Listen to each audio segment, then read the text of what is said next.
తెలంగాణ అవతరణ దినోత్సవం సందర్భంగా రాష్ట్రంలో కొత్తగా అర్హులకు పెన్షన్లు అందించనున్నారు. ఇప్పటికే రాష్ట్రంలో 42 లక్షల మంది పెన్షనర్లు ఉండగా 3 ఏళ్లుగా కొత్త పెన్షన్లు మంజూరు చేయలేదు. కాకపోతే చనిపోయిన వారి స్థానంలో వారి భార్యలకు మాత్రమే పెన్షన్లు ఇస్తున్నారు. అయితే మార్చిలో ప్రవేశపెట్టిన బడ్జెట్లో 2 లక్షల కొత్త పెన్షన్లు మంజూరు చేసింది. వీటిని జూన్ 2న పంపిణీ చేసేందుకు నిర్ణయించింది ప్రభుత్వం. మరి ఈ స్కీమ్ ఎవరెవరికి వర్తిస్తుంది? దీనికి కావాల్సిన అర్హతలేంటి? అప్లికేషన్ విధానం ఏంటో ఇప్పుడు చూద్దాం. చేయూత పెన్షన్ పథకం కింద వృద్ధులు, వితంతువులు, ఒంటరి మహిళలు, బీడీ కార్మికులు, చేనేత కార్మికులు, ఎయిడ్స్, ఫైలేరియా, డయాలసిస్ బాధితులకు నెలవారీగా పెన్షన్లు అందుతాయి. ఈ స్కీమ్ను దరఖాస్తు చేసుకునేందుకు కేటగిరీని బట్టి అర్హతలు ఉంటాయి. వృద్ధాప్య పెన్షన్ కోసం కనీస వయసు 57 ఏళ్లు పైనే ఉండాలి. ఇక వితంతువులైతే భర్త డెత్ సర్టిఫికేట్ ఉంటేనే పెన్షన్కు అర్హులు.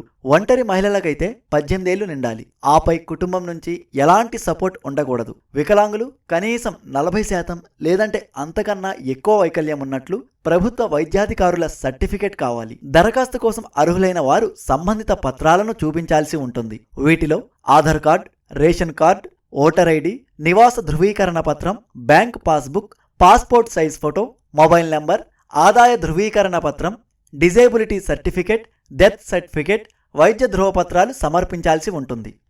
ఆఫ్లైన్ విధానంలో చేయూత పెన్షన్ను అప్లై చేసుకోవాల్సి ఉంటుంది. ముందుగా సంబంధిత ఆఫీస్ నుంచి చేయూత అప్లికేషన్ ఫారంను తీసుకోవాలి. దీంట్లోని వివరాలన్నింటినీ తప్పులు లేకుండా నింపాలి.